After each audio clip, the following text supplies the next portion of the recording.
Okay, so for 625 number 9, I'm going to break them down into two. The first one is referring to a post-dated check. So I'm going to show you first what it looked like when you initially recorded a post-dated check. Now remember, when you are issuing a post-dated check, it will come out of your CPJ. So your bank account, CPJ sits on this side. CPJ, it was 55,000. And what's interesting about this exercise, the bank is not an asset. So not asset minus, it's actually a liability. So the liability is getting worse.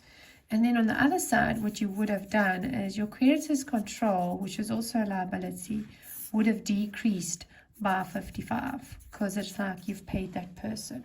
But now because it's post-dated and this person's only going to get the money in April, you need to adjust that just for your financial statements. You're going to move the money out. So you're going to say your bank's going to go down with 55 because you actually haven't paid it yet. It's not been removed from your bank. So there's your first entry. And then for your creditors control, that is going to go up because you still owe that money to your creditor. So that would be your two entries. Trade and other payables go up and your bank overdraft will go down.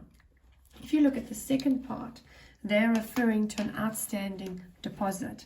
Now again, I will look at what it should have, well, what you would have recorded.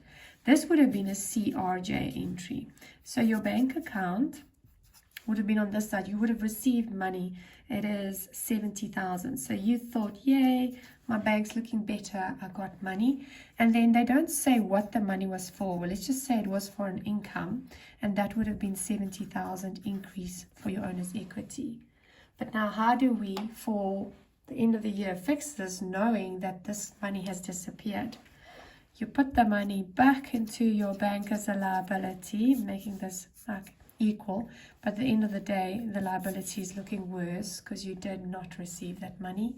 And your income you would cancel, which you don't have to because they're not asking for the income statement, but that would have been your two entries.